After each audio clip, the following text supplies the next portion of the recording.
All right. Hey, good afternoon, everyone, and thank you for joining us today. For those of you who don't know me, my name is Bernie Burnham, and I am the president of your state labor federation, the Minnesota AFL-CIO. Brothers, sisters, and siblings, in a little more than 2 months, nearly every working Minnesotan will have access to paid leave, providing the freedom for parents to bond with their new children and for anyone.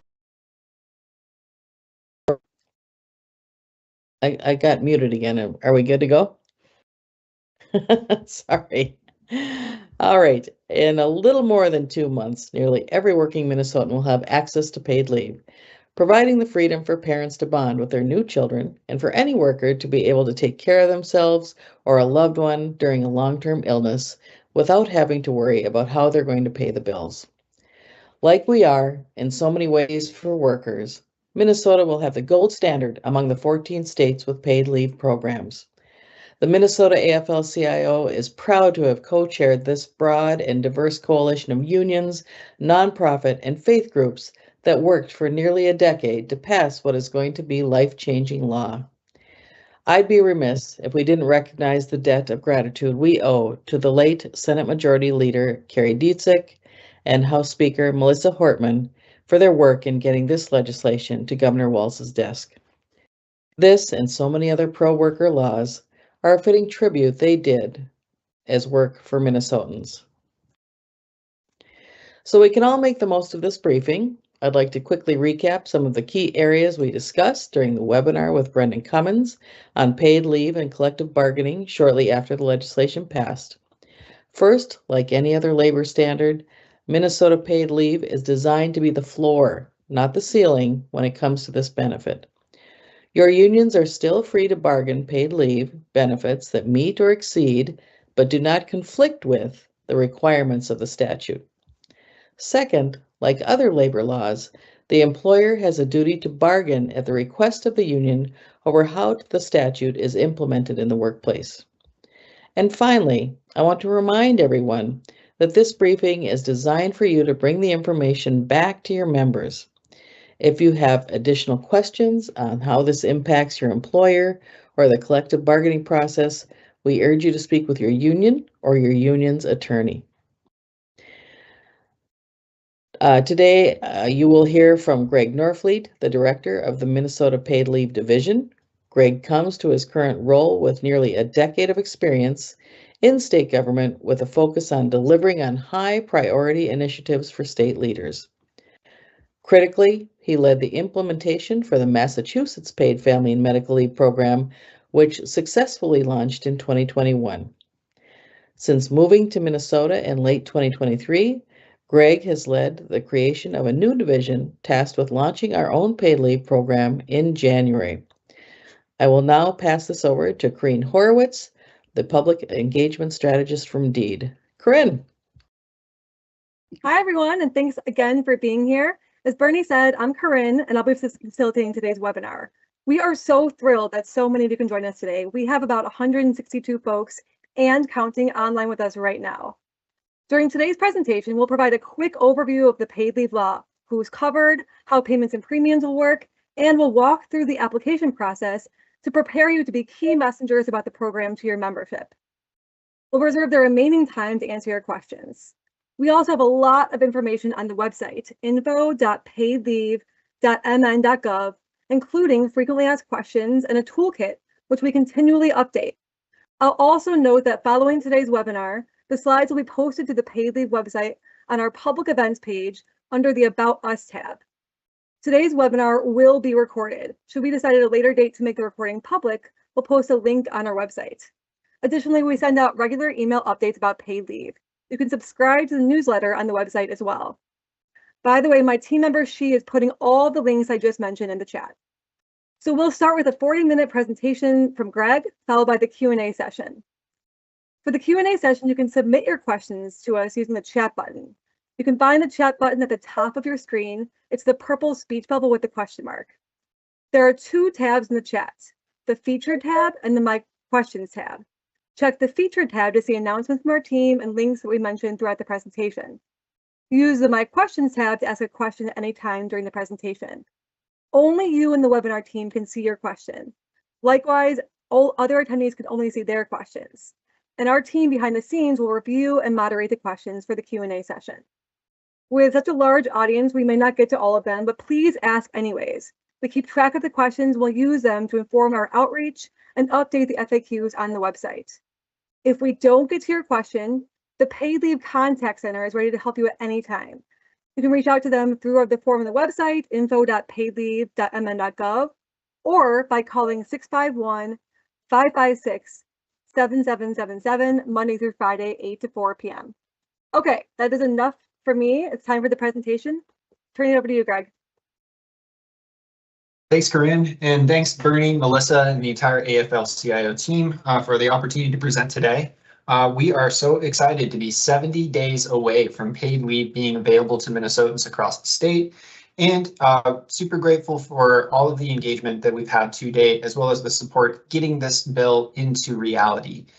So we're really, over the last 2 years, have been working hard behind the scenes in order to create what Bernie referred to as the gold standard of paid leave programs for the United States.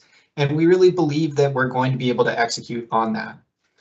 Today, we're going to give you a brief overview of what the program is, just a grounding of what paid leave is, as well as a deeper dive into the employment protections available under the program. And then we're going to give you a preview of the application process, what you should be doing as you prepare to take a leave, and when you're preparing to apply with the paid leave division. So let's just jump in first with what paid leave is.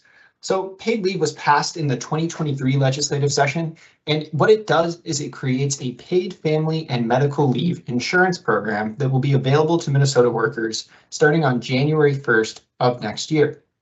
This law provides both partial wage replacement and job protections from for individuals that have a qualifying event.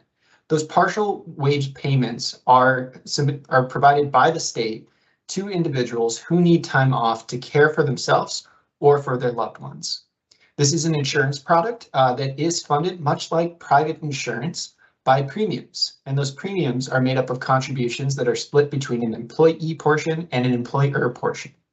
And again, when an individual has a qualifying event under the paid leave program, instead of the employer paying these partial wage replacements, those benefit payments are coming directly from the state to Minnesotans while they're on leave. Our program is extremely broad in its coverage. It includes nearly all Minnesota workers and all Minnesota employers, including those who may be excluded from other state or federal programs like FMLA, the Unemployment Insurance Program, or Earned Sick and Safe Time. It doesn't matter how much or how little you work in this work for a particular employer. If you're a full-time, a part-time, temporary employee, an intern, if you are a shift worker, you pick up hours sporadically throughout the year, you're still likely covered under the paid leave program. The only exceptions really are for independent contractors, self-employed individuals, and tribal nations who aren't required to participate in the program as a default, but are also able to opt into coverage if they choose to do so. Paid leave is a state-funded and state-administered program, so we're not able to provide coverage to federal workers or any of their instrumentalities, as well as groups like railroad workers or the Red Cross that are covered under that have benefits covered under federal law. There's also a small exclusion for certain seasonal hospitality workers under the statute, but it is extremely narrow. It only applies to businesses that are seasonal in nature, meaning they earn 2/3 of their revenue during 6 months of the year, are in hospitality, meaning that they either give you a place to eat or a place to eat, and that only applies to those employees that work less than 150 days during the year. Almost everyone else in the state, if you don't fit into those categories, is covered under the paid leave program. One question that we get quite often is what happens if I work in multiple states? So if you are a worker that is splitting time between Minnesota and Wisconsin, are you still covered under the paid leave program? The answer to that really depends on how much time you're spending working in each state. If you work more than half of your time physically in the state of Minnesota, then that work would be covered under the paid leave program. This includes if you're a remote worker, even if you work for a business that's located in Wisconsin, if you're performing remote work in the state of Minnesota more than half of the time, then you are covered under the paid leave program and you could be eligible for benefits. For most folks, it's as easy as figuring out which state do I spend the most amount of my time in. If it's 50% of your time in one state, your work is centered there and you could be covered by paid leave. There are employees that work across multiple states where they spend, say, a third of their year in Wisconsin, a third in Iowa, and a third in Minnesota. In those cases, even though you're not spending 50% of the year in the state of Minnesota, you could still be covered if you live in the state of Minnesota. So this concept can be a little bit hard, so we do have a few scenarios together. And I think the most key thing that I want to get across on this is it really depends on where you're physically working. That is what determines whether or not your work is covered under the program. So in the first scenario, I work in Minnesota, but I live in Wisconsin. Am I covered? Yes, you could be. If you're spending more than 50% of your time in the state of Minnesota, even if you live in Wisconsin, it doesn't matter, you would still be covered because most of your work is happening within our state. If you're an employer that's based in Iowa, but if you have an employer that's based in Iowa, but you're working remotely in the state of Minnesota, are you covered? Yes, you are. It doesn't matter where your employer is located, it matters where you're physically working. And then this last scenario, if you work in multiple states, but you live in Minnesota, you have to think of two tests. First, are you spending more than 50% of your time in any of those states? If so, your work is centered there. If that state is Minnesota, you're covered by the program. If you don't spend 50% or more of your time in a single state, but you live in Minnesota, then you would also be covered by the program. So that's who's covered by the program, but let's talk a little bit about what coverage means. When you hear paid leave, what this really refers to is paid family and medical leave. And there's two lengths of coverage available under the program: medical leave and family leave. Medical leave is exactly what it sounds like. It's time off to care for your own serious healthcare condition. A serious healthcare condition is one that's going to keep you out of work for an appreciable amount of time, similar to what you may see under a program like FMLA. It's not necessarily for day-to-day absences, but something that's going to require a longer period of care or recovery. For our program, a qualifying condition needs to last at least 7 days, and it will need to be certified by a healthcare provider that that the event is going to last more than 7 days in order to qualify for a leave under our program. But that's medical leave. It's time to care for yourself. Family leave is a little bit broader. It includes time off to welcome a new child into your home, whether that's through birth, foster care, or adoption. Time to care for a family member with their own serious healthcare condition, as well as providing support to survivors of domestic violence and sexual assault, and to members of our military when they're on an active duty deployment, whether domestically or abroad. The program offers up to 12 weeks of medical leave or 12 weeks of family leave within a benefit year.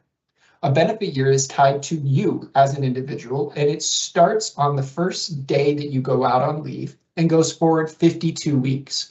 So in that 52-week span, you can take either 12 weeks of medical leave or 12 weeks of family leave. Now, there are situations where somebody may qualify for both family and medical leave during the same benefit year. The most common example of this is a parent that gives birth. So if you're a birth-giving parent, you may need time to medically recover from pregnancy, whether prenatal or postnatal care. In that case, you would take medical leave to start, but then you could transition into bonding leave to welcome the child into your home. In those cases, an applicant can take up to 20 weeks in total if they're taking leave from both medical and family leave.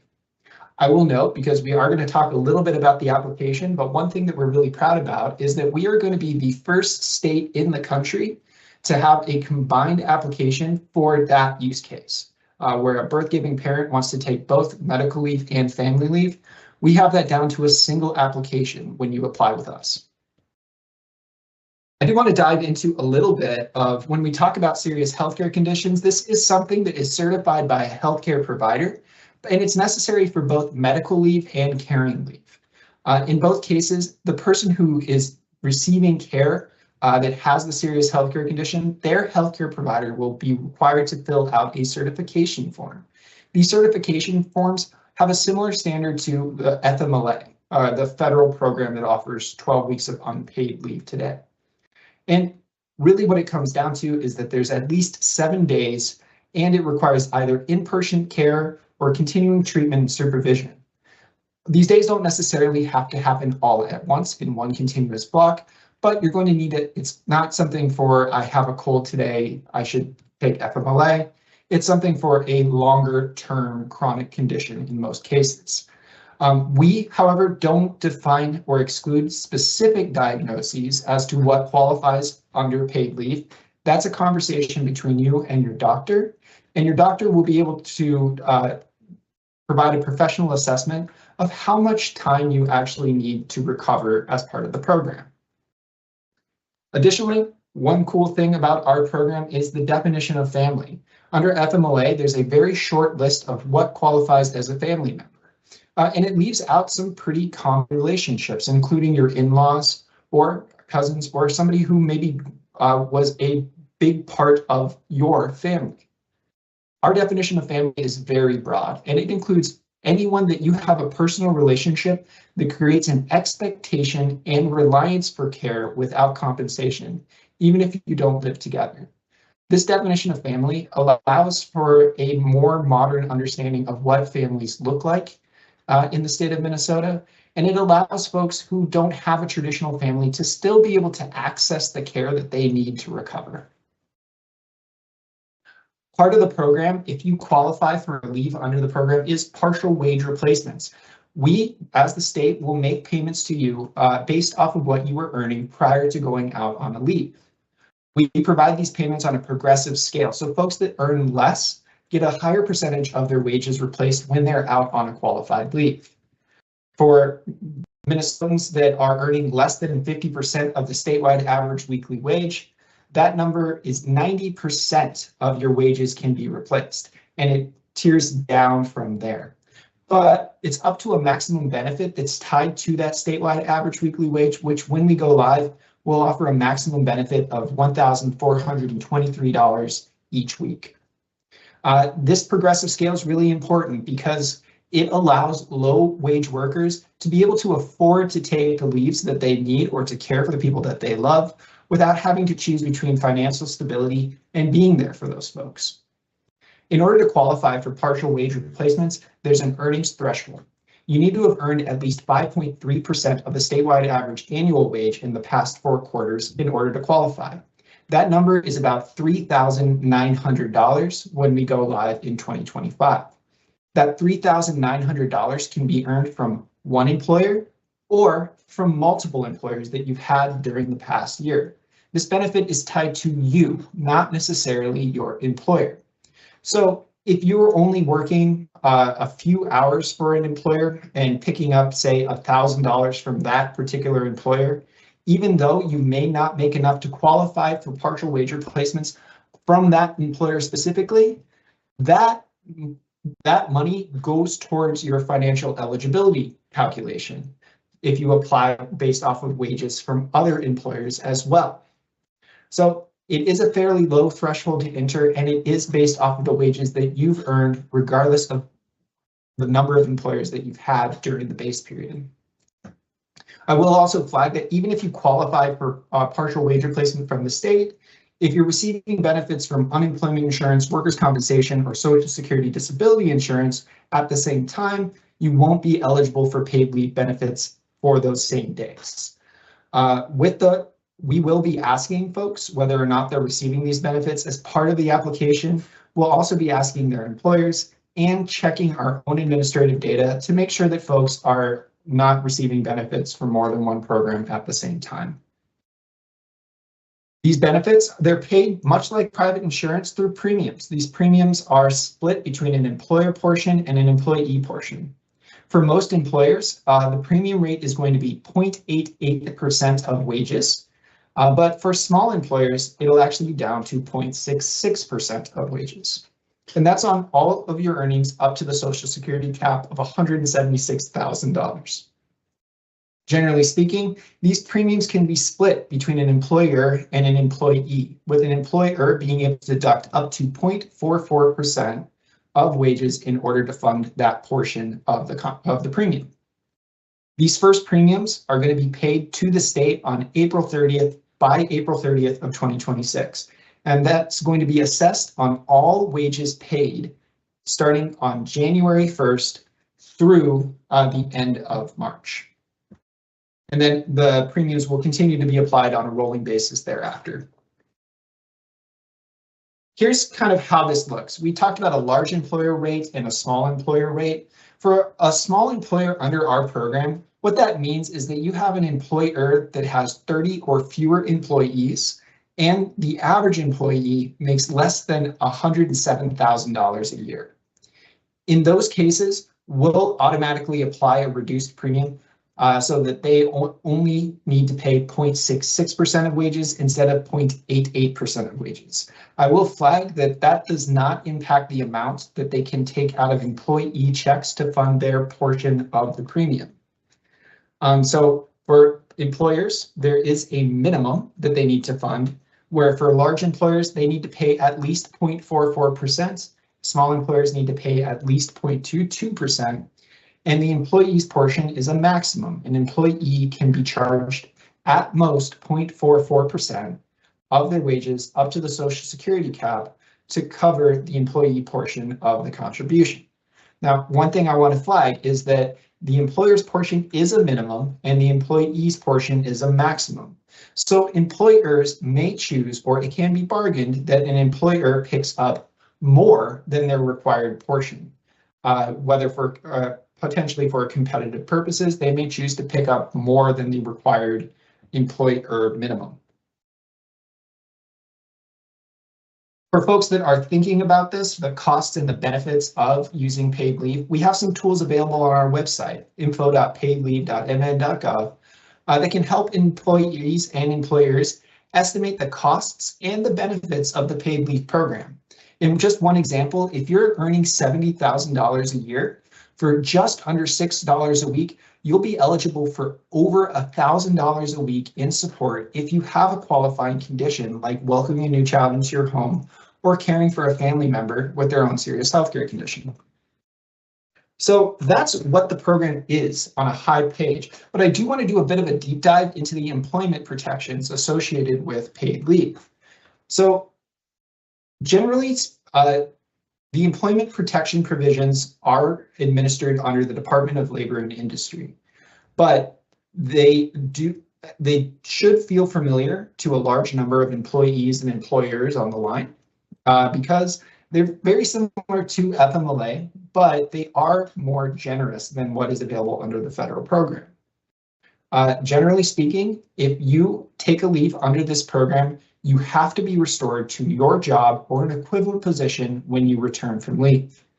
These job protection provisions, or the job restoration provisions within the law, take effect 90 days following your date of hire, and that's 90 calendar days from your date of hire, not necessarily business days.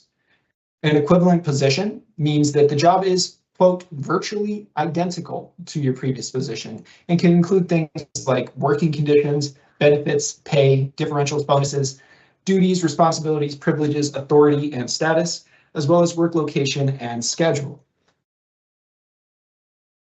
Additionally, employers are required to continue to fund their portion of health and other group insurance at the same rate that they were funding it prior to you going out on leave.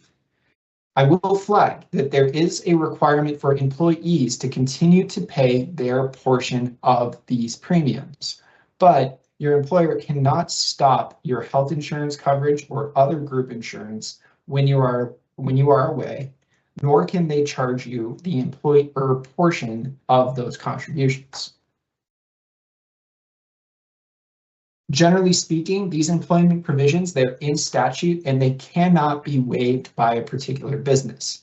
That said, there is a section within the statute that allows for construction workers using a bona fide collective bargaining agreement to waive the right to the job restoration provisions and insurance continuation, but only if the workers and employer set forth in a clear and unambiguous terms in the collective bargaining agreement, and that they cite the proper section of state law.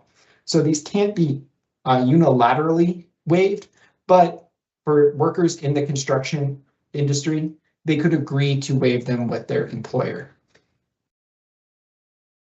When we think of paid leave in connection to CBAs, think of paid leave as a statewide benefit that applies to all eligible workers, regardless if they're represented by a union or not. It's a baseline of benefits, and that union workers and their employers can choose to negotiate additional benefits beyond this baseline, but they can't take away from what is offered to other employees across the state. It's separate from other employer policies or contract language that may relate to leave, paid time off, or other topics. Questions about how paid leave will fit within existing union contracts should be taken up between union workers and their employers using the appropriate channels. We do get questions about how this impacts seniority or other benefits. And what this comes down to is that paid leave does not erase any seniority or hiring rights protected under union contracts or other workplace policies. Time on leave should be treated like other protected leave. And whether this counts towards accrual of benefits like PTO or seniority within your union really depends upon the worker's contract and a workplace policy. The way that it's stated in the statute is that an employee may, but is not required to continue to accrue additional benefits. The one that is really explicit in the statute is that healthcare continuation, but other benefits like seniority and PTO, those may be offered by your employer, but they're not required to be offered. Your employer is also expressly prohibited from retaliating or interfering with your ability to apply for or use paid leave. Job protections kick in immediately when you take an action under the statute, and that could be as simple as telling your employer that you want to take leave under the paid leave program. These protections apply no matter how long you've been at your job. While your employer is required to restore you to your previous position after 90 calendar days, even if you have not worked for your employer for 90 calendar days, they cannot fire you for attempting to exercise your rights under the statute. They also cannot take paid leave payments from you in order to fulfill any other debt. And it's worth noting that these provisions are enforced by the Department of Labor and Industries Labor Relations Unit. And if you're concerned about your employer not following the law, we'll have the ability to take in complaints, and we'll be working with the Department of Labor and Industry on resolving those complaints as well. A few things that an employer does need to do is they need to make sure that they are notifying their workforce of the program. A couple of requirements here is that the employer, much like under other wage and hour division programs, needs to display a poster in a conspicuous place in English and any other language spoken by 5 or more employees or independent contractors. For those of you that are interested, we have copies of this poster available on our website, but your employer should be posting these notices as well throughout your workplace. Additionally, employers are required to notify each of their employees either 30 days within the date of hire or 30 days before premium collection begins about the program and the premium portion that's going to be taken out of their paycheck. For program launch, that means that employers need to notify their employees by December 1st of this year. We again have a model notification available on our website to show what sort of information needs to be shared with the employee about the program before the program goes live. One thing to note is that you will be asked to affirmatively acknowledge receipt of this notice. You'll see that in the model template that we have available on our website today. Employers can choose to offer these benefits themselves rather than going through the state plan. However, if they choose to go that direction, they still need to meet all of the requirements of the statute, and their service needs the product that they offer has to be at least as generous as what the state is offering. There's two ways that an employer can do this, either through a private carrier or choosing to self-insure the benefit. So they could pay it through something like salary continuation. Regardless of if the employer chooses to go this route, the payments, the amount of leave available under the program, the folks that are covered, and the eligibility criteria has to be the same or better than what's offered under the state program. You also still have all of the same job protections as other workers, and if there's an issue between you and the private carrier or your employer, you can appeal or raise you can appeal the negative decision or raise concerns about the administration of that equivalent plan to the state. One last thing to notice on equivalent plans is that employees cannot be charged more than what they would have paid under the state plan in order to get coverage under a private plan. That means if your employer buys a private plan and it costs more than what the state plan costs, then they have to absorb those costs. The employee cannot be asked to pay more than 0.44% of their wages in order to access coverage. In addition, one thing that employers are going to be thinking about is how this operates with other types of job protections that are available under other state and federal programs. Our statute explicitly calls out FMLA and the Pregnancy and Parental Leave Act. FMLA is a federal law that provides unpaid leave for the same sorts of conditions, for many of the same conditions that paid leave would cover. And Pregnancy and Parental Leave is a state law that also provides 12 weeks of unpaid leave specifically related to pregnancy or bonding with a new child. It's important to note that employers do have the ability to run these programs at the same time as paid leave if you have an event that qualifies under one or more of the programs. This means that if you have one qualifying condition, say welcoming a child into your home, you cannot use paid leave followed by PPL, followed by FMLA. Your employer can require all three of those programs to run at the same time. So that's what the program looks like at a high level. Let's start talking about what January 1st is going to look like and how you can help folks prepare or help them plan for a leave. What should they be doing to discuss with their employer or with their provider? And what should they let their employer know prior to applying with the division? Like we mentioned, our program looks a lot like FMLA from a certification standpoint. A medical professional is going to be required to fill out a certification form for both medical and caring leave. This form is going to include information about how much leave you need and the schedule of leave that you want to take when you're going to be out of work.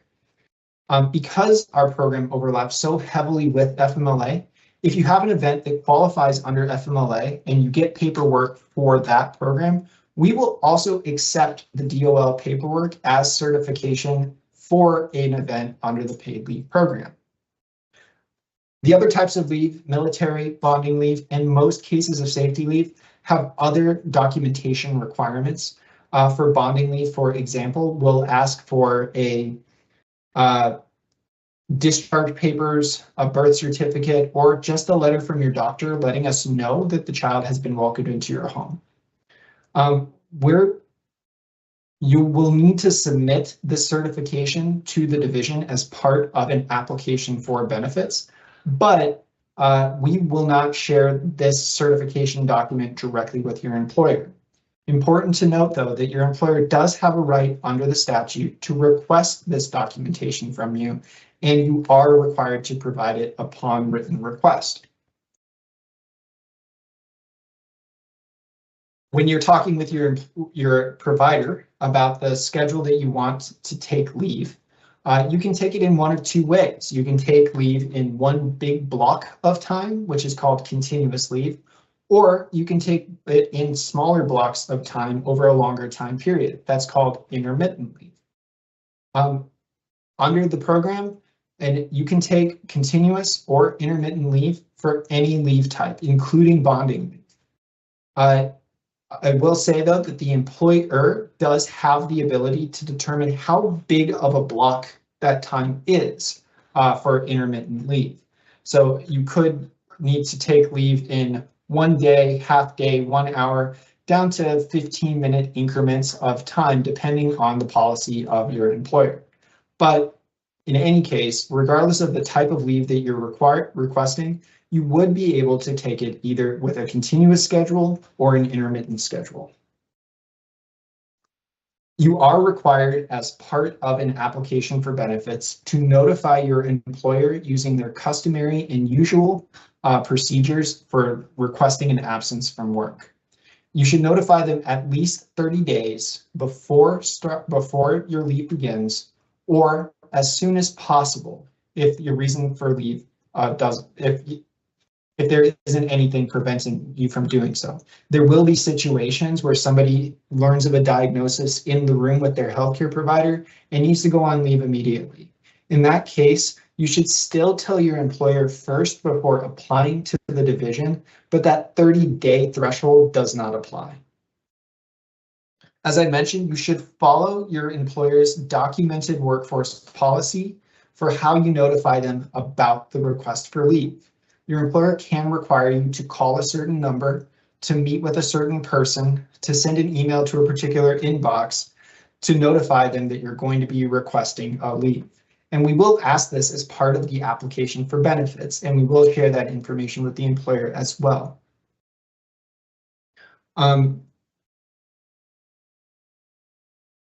Another thing to consider when you're having a conversation with your employer prior to applying for leave is whether or not you are going to receive additional paid benefits during the course of that absence. Employees may have access to other employer-sponsored benefits during the course of a leave. And these benefits can support workers in one of two ways. If your employer chooses to offer what are called supplemental benefits, they can top off the amount of benefit, the payment that you're receiving from partial to full wage replacement. Remember, paid leave pays a percentage of your wages. It doesn't pay 100% of your wages while you're away. Your employer could choose to offer supplemental benefits to make up the difference between partial and full wage replacement. However, that is a policy of the employer to decide whether or not to offer supplemental benefits. If they don't offer supplemental benefits, as a worker, you still have the ability to use your own time off, whether paid time off, vacation, or sick time. However, that would be used instead of receiving a benefit from the state.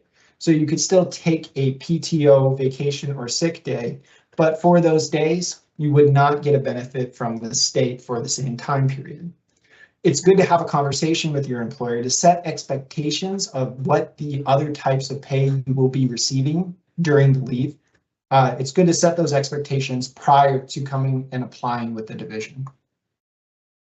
So let's talk about, you've had the conversation with your provider, you've had a conversation with your employer, and now it's time to apply for leave. What does that look like? Well, here's the application process on a page.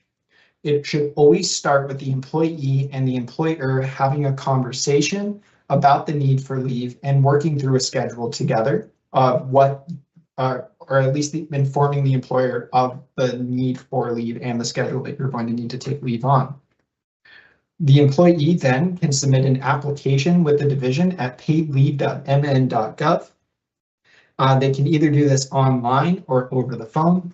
For folks with limited English ability, we also have access to a contact center that has language line capabilities for over 150 languages. After the application is submitted, the employer is notified that an application has been submitted and asked to verify some information that was submitted as part of the application. We then, after the employer has 7 days to respond to that request for information, but they can respond to it on day 1. If they respond to it on day 1, we'll start adjudicating it immediately. After the employer response is returned, the paid leave division will use information from the employee, the employer, the healthcare provider, and our own administrative data to make an adjudication decision, meaning we're going to decide whether to approve or deny the application. After the application is adjudicated, both the employee and the employer will be notified of that determination. You're going to need to have some information ready for when you apply with the division. So when you navigate to your website, we're going to ask you some information, basic personal information like your name, your address, your phone number. We'll also ask for potentially your driver's license number or social security number or ITIN, the dates for which you're planning to take leave, and the certification documents that we talked about earlier. So the proof that you have a serious healthcare condition or that you welcomed a child into your home, or other certification required documentation showing the need for leave, as well as information on your employers, including whether or not you're going to be receiving additional pay during the course of the leave, and the schedule for which you're planning on taking leave. When we launch in 2026, you'll be able to apply up to 60 days before leave starts in most situations. Our application is set up so that you can start and save an application in progress. So you don't have to do it all in one go. But as we've been testing our application, it takes around 5 minutes to complete an application for benefits all the way through. But if you don't have a certain piece of information and you need to come back, we'll save your progress in the application that you've submitted so far. We're also, I mentioned earlier, we're going to be the first state in the country with a combined birth and bonding leave application. But for parents, non-birth giving parents, or parents that welcomed a child into their home in 2025, for non-birth giving parents or parents that are only going to take bonding leave, we're going to be the 3rd state in the country that will allow you to apply for bonding leave prior to the child actually being born. We'll do that by asking information about the estimated due date of the child, and we'll allow you to save your application and then be able to come back and we'll be able to adjudicate what we have available. And then you can come back when the child is welcomed into your home with the certification documents so that we can then start paying you while you're bonding with your new child. We're going to do our best to make the right decision every single time, but in cases where there is a disagreement about a particular decision, an approval, a denial, the amount of payment that an individual is receiving, you may appeal those. There is an appeals process within our division, and you'll be able to appeal any decision made by the division as part of an application for benefits. These appeals have to be filed 30 days from the date of determination, and this deadline and more information about how to appeal will be included on every determination notice that you receive as part of an application for benefits. With that, there's a ton of ways to stay engaged and to get prepared for January 1st. And the first stop should really be our paid leave website. That's info.paidleave.mn.gov, where we have a number of steps set up for how you can get ready to take leave, frequently asked questions about the programs, our calculators, the ability to sign up for our newsletter, and a place to ask us questions. You can send us questions through email, or we have a contact center of folks that are ready to go. That number is 651-556-7777, and we're open from 8 a.m. to 4 p.m. daily, except for state holidays. With that, Corinne, I'm going to turn back to you for a few questions. Great. Well, thank you so much, Greg, and we're going to transition over to our Q&A session.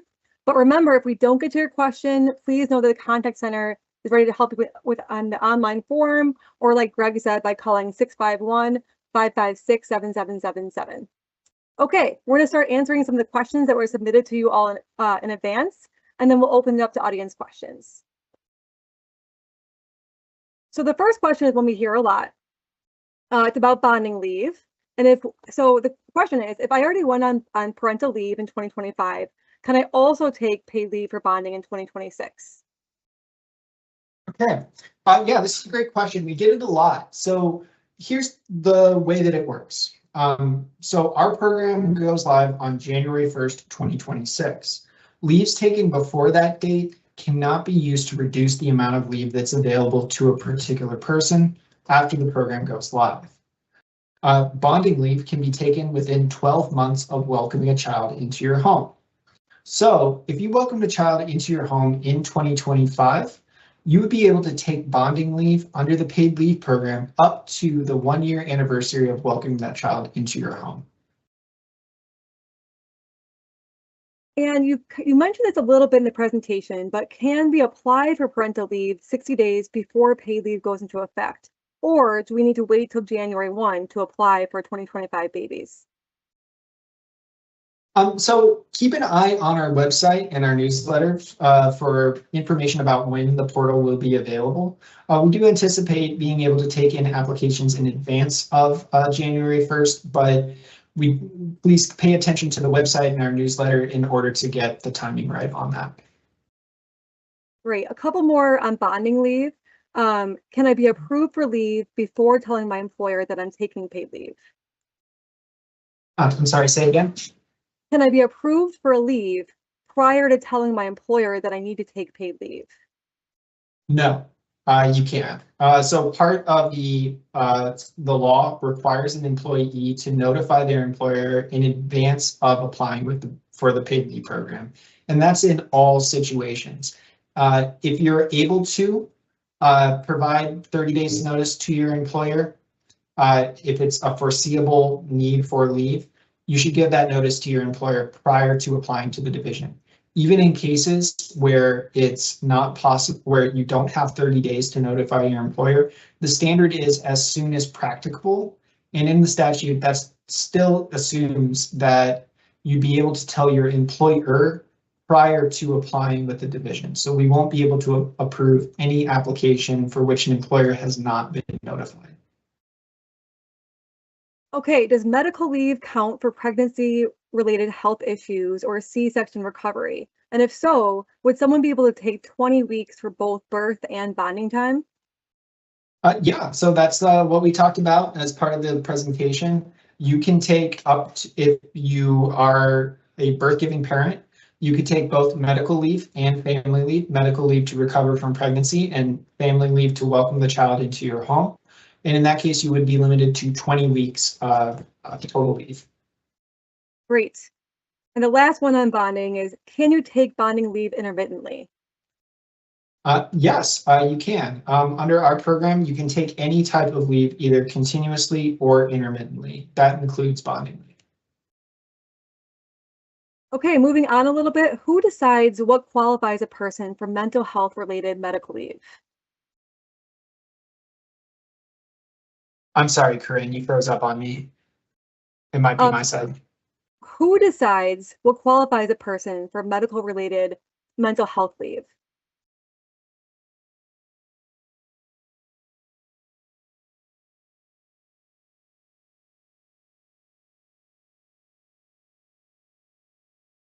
Greg, can you hear me? There we go. Yeah, now I can hear you. Okay. Did you hear it? So the question is, who decides, who certifies someone for mental health related issues? Okay, who certifies someone for mental health related issues? It would have to be a healthcare provider that's working in their designated field of practice.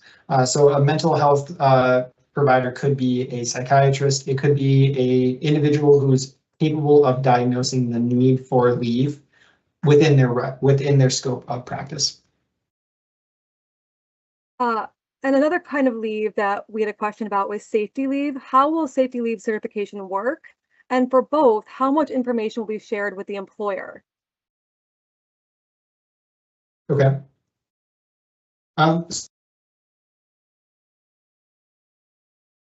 Like we mentioned, we will not share any certification documents directly with the employer as part of the application process. However, the employer does have a separate right of action under the statute to require the employee to provide that certification documentation.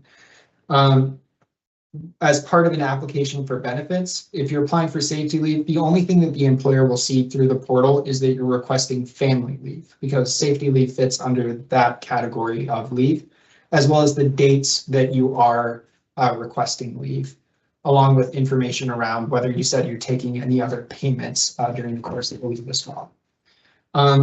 In terms of how do we certify it, we've been working with the advocate community within the VBSA community to develop a trauma-informed application process that allows for designated certifiers that are, again, working in their scope of practice to be able to tell us that an individual is a survivor of domestic violence or sexual assault and that they will require leave. We don't get information about the specific qualifying event. We don't have information about the abuse that took place, but we do have a certifying party telling us that the person is a survivor and will require leave. And then we will require the individual to attest to the utilization of leave in line with the statute. Great, thanks, Greg. Switching gears a little bit to FMLA, we have a few questions. The first is, if someone already started FMLA in December 2025, can they switch to paid leave starting on January 1st? Yeah, great question. So like we said, our program goes live on January 1st, 2026, and leaves taken before that date can't reduce the amount of leave available to a person. If you're on in qualifying FMLA leave that would qualify under paid leave, say you start your FMLA leave in December and then January 1st comes along, you would be able to apply for paid leave beginning on January 1st, as long as the medical certification shows that you require leave beyond that date. Okay, and if I'm taking paid leave and FMLA, do I have to fill out both forms? So great news.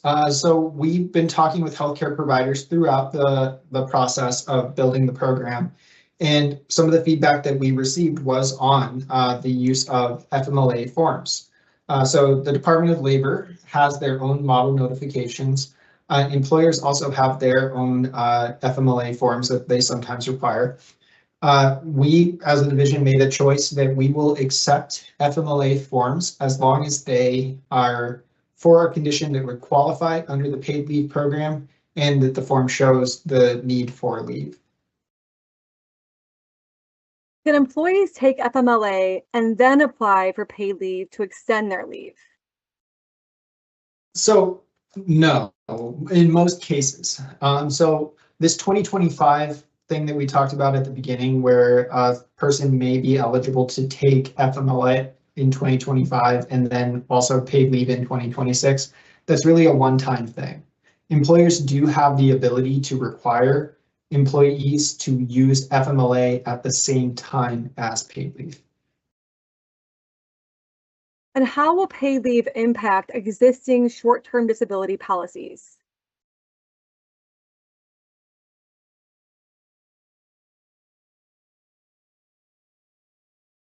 Was the question how paid leave will interact with short-term disability Yes. and long-term disability? Okay. Yeah. Yeah, so as part of our statute, paid leave is the first payer in disability payment arrangements. So if you have an existing short-term disability program, that means that we will not offset our benefit based off of you receiving disability payments from a third-party source. If that's the case, it's worth noting that the third-party provider, or the disability provider, is able to reduce the payment that they make to you as a result of receiving paid leave benefits. Typically, what will happen is that coverage will shift into what's called in excess coverage to make up the difference between partial and full wage replacement. But it's probably worth looking at to make sure that just knowing that the disability provider can reduce the benefit that they pay you, but we won't reduce ours. Great. Can an employer make different decisions about paid leave between union and non-union employees? Potentially. It would have to be part of a determined policy, but there is discretion in the statute so that different employees can be treated somewhat differently. This goes from things such as the amount that the employer pays in the premium. That's something that they could choose to pay more than the required portion for some or all of their staff. But they would want to either have that collectively bargained or part of a documented policy if they're going to be treating different classes of employees differently.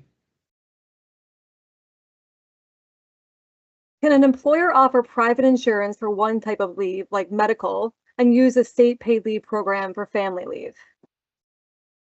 Yes, they could. We will allow equivalent plans for either family or medical leave, as well as both family and medical leave. By far, the most common scenario is that if somebody's opting to provide these benefits themselves, they're going to opt to provide both family and medical leave, but there is the flexibility under the law to allow them to just apply to one. Okay, I have a couple more pre-submitted questions and then we'll get to the ones that were submitted today. One is about fraud. How will fraud in the paid leave program be prevented? So we have a shared commitment towards ensuring that the limited funds that we have available go towards the designated purpose. Every time that we stop a fraudulent payment, that means that there's more money available for somebody to be there with their kid or to be there with a family member that needs them. We're going to be doing this in a variety of ways, some invisible, some visible. One that I can point out over the line is we've created a process of multiple points of verification that includes employers. So every time that an application is submitted, some information is shared with an employer. Part of that is in order to reduce the number of fraudulent applications that we receive or to catch fraudulent applications before payment is made.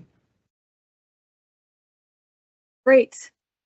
And the last question is about funding. What will happen if there are insufficient funds in the paid leave reserves to meet demand?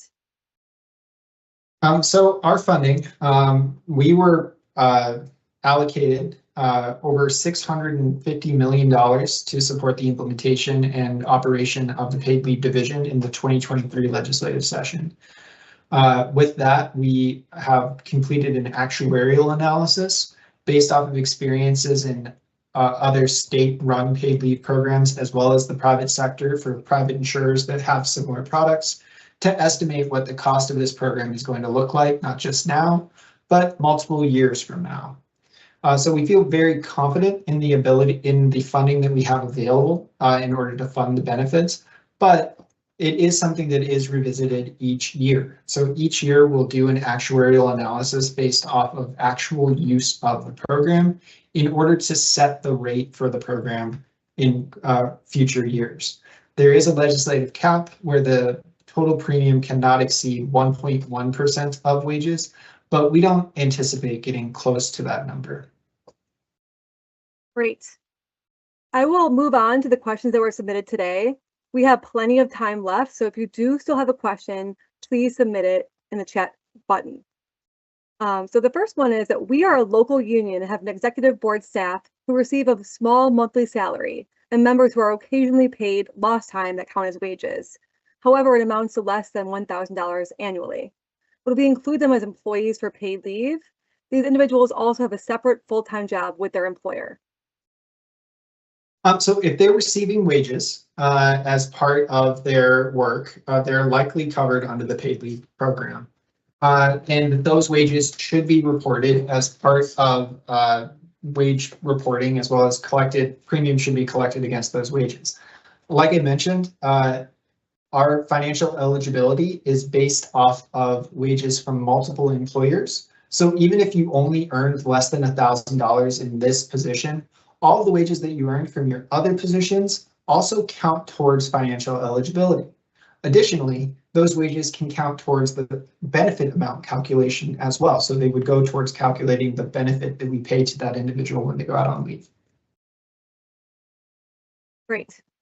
Does coverage for use of paid leave to care for family members, like siblings, cover family members residing outside of Minnesota? It does. So you're able to take take caring leave for any family member, regardless of if you live with them or not, whether or not they're in the state of Minnesota as well.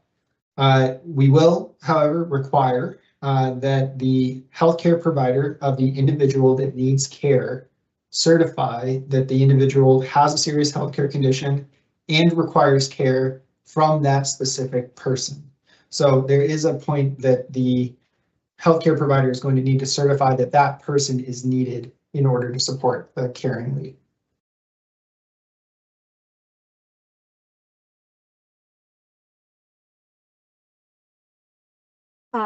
Does a medical condition need to last 7 consecutive days, or can it be intermittent and cumulative? Yeah, it could be intermittent and cumulative. So the qualification is that the underlying qualifying event lasts at least 7 days. If it's a chronic event that's going to be like a lifelong affliction, that could qualify under it. What they're really trying to avoid with the 7-day qualifying event is short-term illnesses that aren't going to keep you out of work for an appreciable amount of time. Something like having a cold or something that would be better fit under earned sick and safe time would not necessarily be covered under this program unless it's something that's going to require inpatient care or continuing treatment and supervision in order to qualify under paid leave. Great. You covered this a little bit when talking about FMLA, but just to bring it up again, is it required that an employee take this leave concurrently with other leaves like FMLA? It is, the way that the statute is written is it's the employer's discretion to decide whether or not to run the programs concurrently, which means that the employer gets to choose whether or not FMLA and paid leave run concurrently. Would it be possible to combine Minnesota paid leave with short and long-term disability programs to make up the difference between what the state pays and your regular wages? Yeah, totally. If you have a short-term disability plan, like we said, we won't offset our payment for anything paid through a disability plan. I'll also take this opportunity to note that an employer could choose to offer what are called supplemental benefits. If they choose to do that, almost any payment that an employer makes to an employee while they're taking a qualified leave can do just that, make up the difference between partial and full wage replacement. And that could be your paid time off, sick time, vacation time.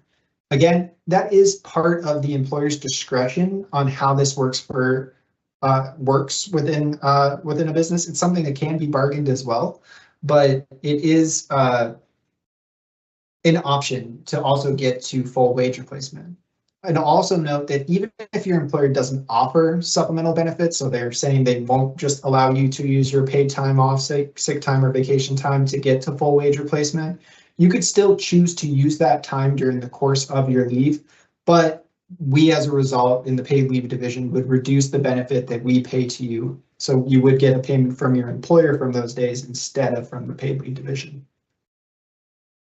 So you talk about supplemental benefits. What about offsets? Can the employer replace short-term disability or earned sick and safe time with Minnesota paid leave? So yeah, that's still kind of getting around the same concept, right? Like for short-term disability, it's kind of weird because like they are, well, by statute, we're the first payer, so we won't reduce our payment from that we make to you if you're receiving short-term disability. But if you're for programs like ESST, there's different, sometimes the qualifications will overlap, sometimes they won't. If you're using ESST or PTO or sick or vacation time, again, it's kind of the policy of the employer on whether or not that's going to be in a top-off payment or a substitute payment.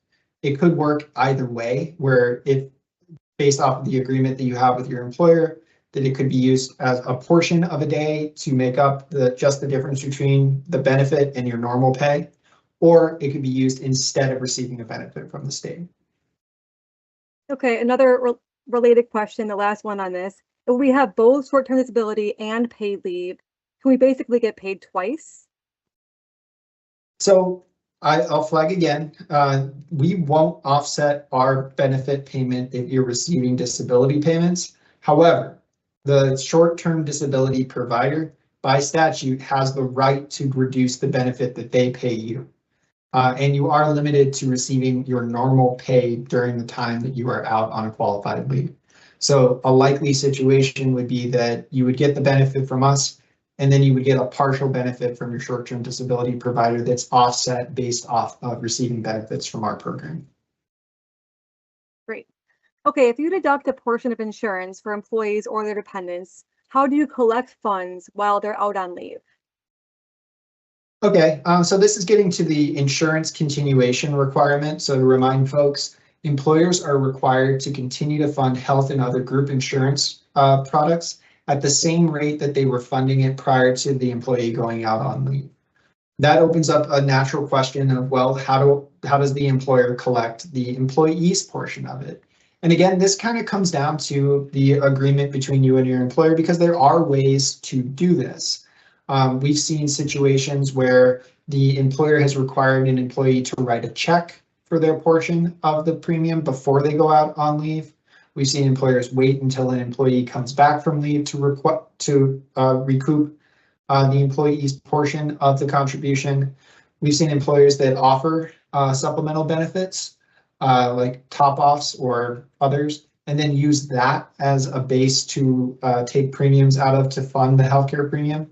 And we've also seen employers enter into agreements with employees with their consent to be able to reduce or to withhold on or to pre-fund their insurance premiums prior to the employee going out on leave so that they can maintain the tax advantage status of those deductions. This next question is for employers who offer private plans. If your employer offers an equivalent plan, would you then not be qualified for the state plan? So you would be qualified for all of the rights that you have under the state plan. It would just be being administered by a different party.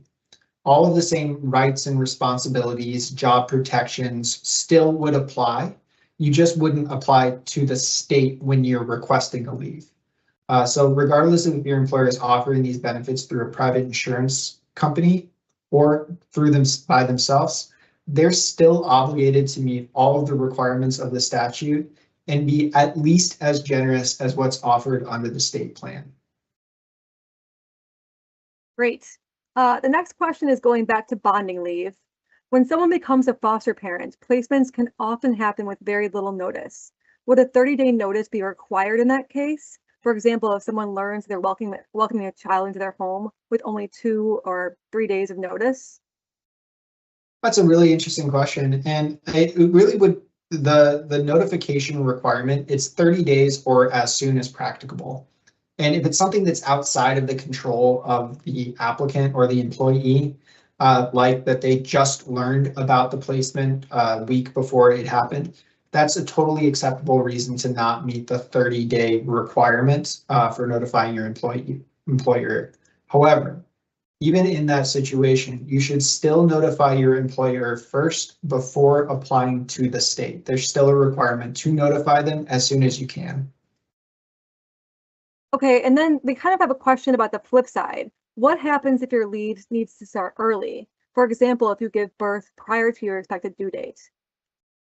Yeah, so this is kind of a cool thing about the way that we've built bonding leave and birth and bonding leave is that you can apply in advance of a child being born. What we'll ask for is the estimated due date of the child, but kids don't always show up when you expect them to. So we know that that could happen before or after that expected due date. Simply, if you've already submitted the rest of your application, if the child comes early, that just means log into your account when you're able, provide the discharge papers or a letter from your doctor saying that the child's been welcomed into your home, and we can change the dates of your application just like that. Okay, I have another similar question. Can you change the dates you plan to take the leave? For example, if you initially want to take the leave continuously all at once and then decide to switch it to a few days a week or intermittent leave, is that possible? Totally possible. And we do have the ability to edit leaves after they've been submitted to modify the schedule that you'd be using. But for launch, that is going to be limited to changing the start date of your leave or extending your leave or ending your leave early. If you need to change the schedule of your leave from going from a continuous schedule to an intermittent schedule, that would require a new application. But it is something that we're working on for future releases to allow you to make that modification within the portal. Now, this question is a little bit more for employers. Do employers need to set up an account through the Minnesota Unemployment Insurance System? Is it the same login or is it a new account? Oh, cool. Yeah, so on the employer side, we've been talking about 3 major steps that they need to do to get ready for paid leave. The first step of this is to set up your accounts with the division in order to make sure that you're ready to participate. There's 2 accounts under the paid leave program.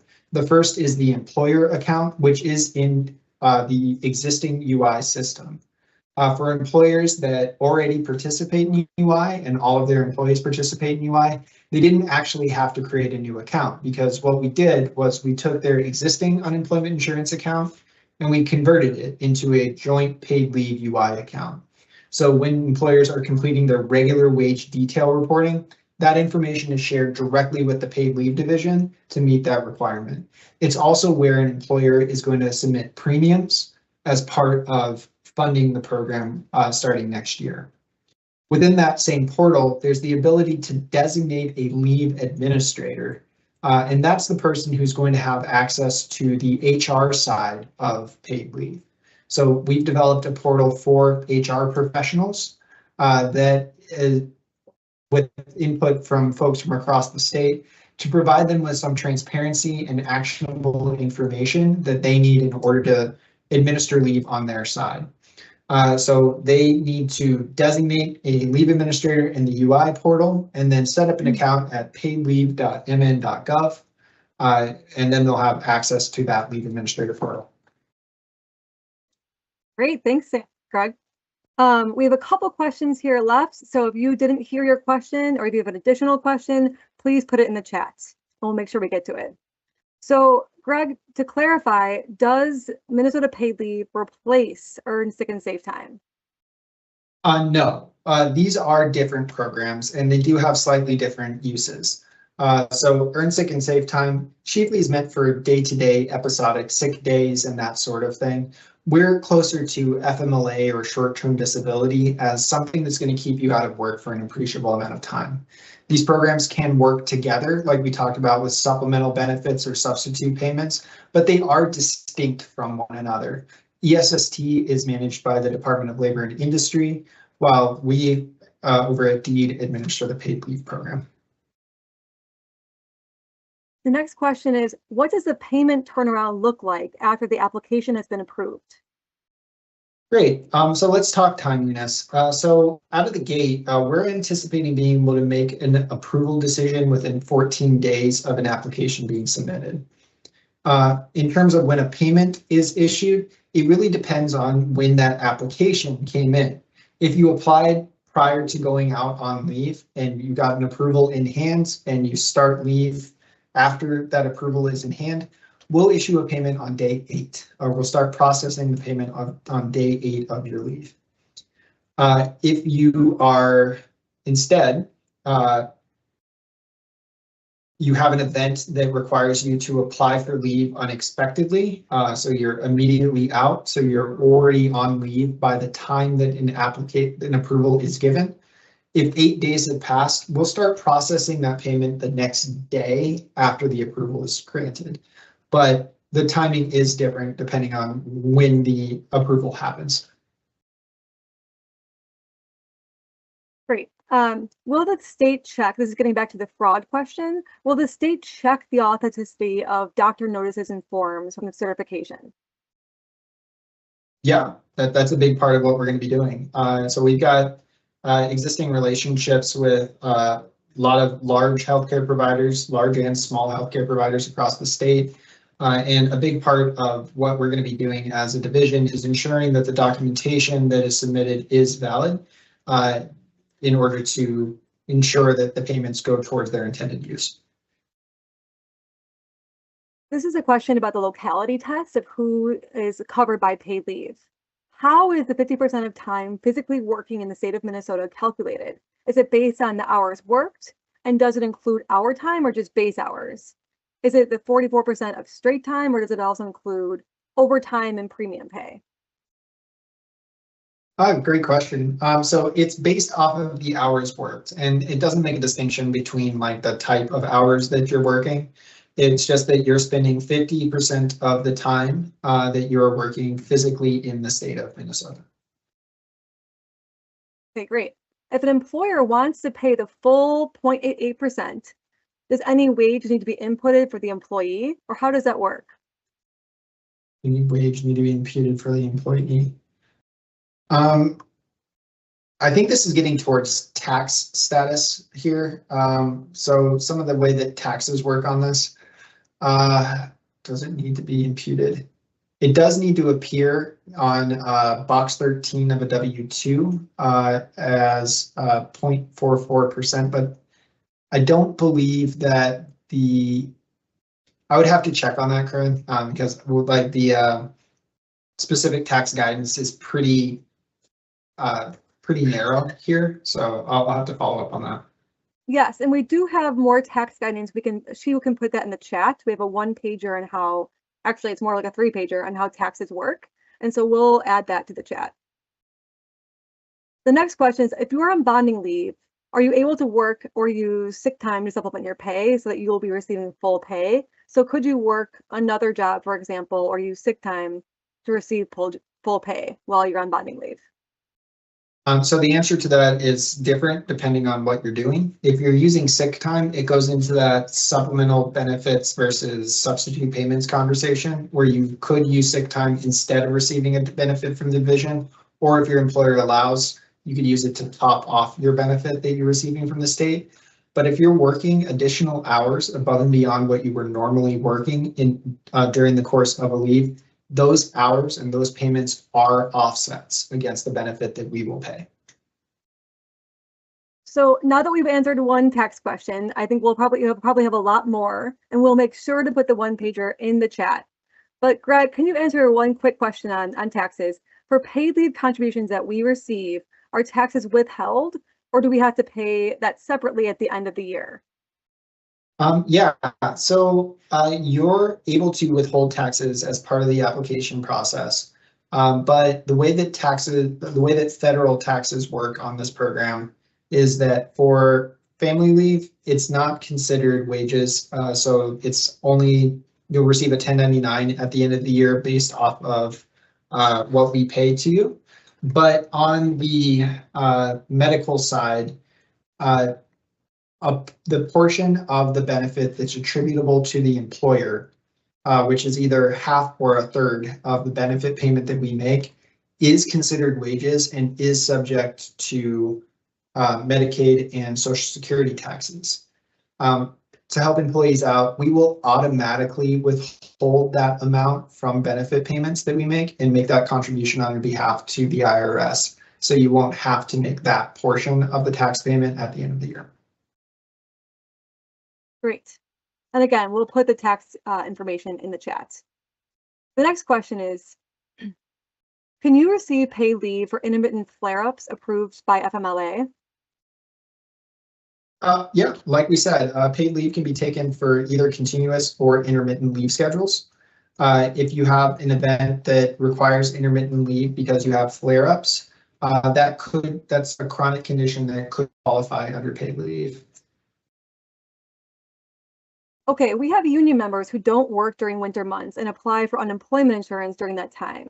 Do we need to pay paid leave for those employees during that time, and how is that calculated?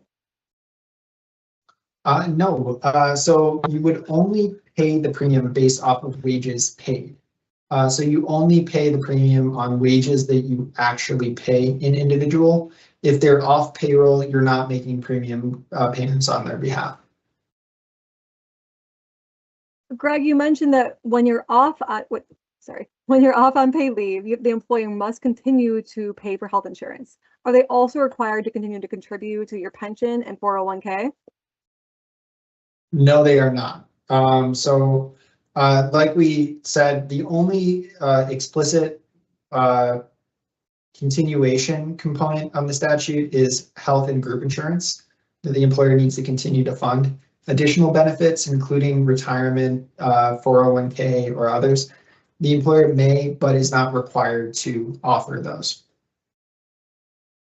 So Greg, you talked about how employers can provide supplemental benefits to top off the payments. From the state, will the employer be allowed to require employees to use PTO during paid leave? No, they won't. So unlike under FMLA, where an employer can require you to exhaust your existing paid times or sick time before as part of taking a leave under that program, employers are expressly prohibited from doing so under the paid leave program. So they can't require you to use your paid time off. Greg, how would an employee figure out what percentage of the pay they'll get through the paid leave program? I think the best resource is to check out our calculator online. So if you go to info.paidleave.mn.gov, we do have a calculator both for the premium side to see what the cost of the program is, as well as the benefit side, so that you can see what you would be able to receive during a qualified absence. So Greg, on private plans, if an employer goes with a private insurance, what if the paid leave gets denied from them and they appeal, but they're still denied? And they believe that the state would have approved the claim or request. Can they appeal further to the state? Yeah, that's the process. If you've gone through the first round of appeals with the private carrier, you would have a right of appeal through the state. Great. Are you automatically enrolled in the Minnesota paid leave program, or can you opt out and go with your employer's short-term disability plan if it is an equivalent plan? So there's no individual employee opt-out available under the program. If you are providing covered employment under the state program, you are required to participate in it. You're not able to opt out as an individual. For an employer that has an equivalent plan, they would inform you that that's where the coverage is coming from. But they would also, again, need to be approved as an equivalent plan by the division in order to offer that. Okay, this is a great question about folks who have multiple jobs. If the worker has multiple employers and possibly covered under the state plan and on a private plan with another employer, will that worker need to apply to both programs? Yeah, they would. In that situation, they would need to apply to both based off of the employer from whom they are taking leave. You will need to apply for leave based off of that. Now, if both employers are covered by the state plan, you'll be able to apply for both employers at the same time through the paid leave provision. Okay, this is a question about intermittent leave. What's the largest increment of intermittent time an employer can set in a policy? And is that independent of how leave is accrued to be used for other reasons? So the maximum increment is 1 day. An employer can set an increment of leave up to 1 day. Now, it has to be in line with how they are offering other types of leave, but that's really a restriction on, like, they can't force you to use it in smaller increments. But if they were to require you to use full days, they'd be able to do that under the statute. Okay, the last question here is, can my employer require that my bonding leave be taken consecutively? Or can a new parent take 2 weeks a month for 5 months, or 1 week a month for 10 months, or even a day or two a week until the time is used up? So the requirement here is that the employee make a reasonable effort to not unduly impact the operations of the employer. But the employer does not have the ability to deny an intermittent leave request for bonding leave, but there is a requirement that the employee do make a reasonable effort to not unduly impact their operations. Great, thanks, Greg. Okay, it's almost 2 p.m. here, and I want to be respectful of everyone's time. I'll start wrapping up by asking for your feedback on today's webinar. We'll put a QR code to a short survey, and we'll put a link in the chat as well under the feature tab. The feedback survey only takes 1 or 2 minutes and it'll really help us understand what worked well and what can be improved. As I mentioned, if we didn't get to your question today, please see our website where you can see the FAQ pages for both employers and employees. There's a lot of great information there. And as always, our contact center is here to help you with all of your questions.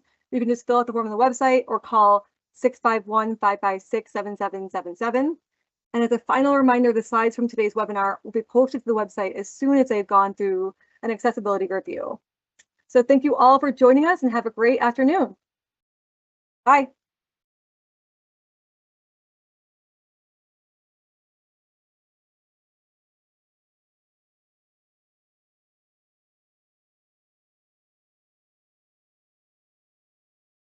Great job, everybody.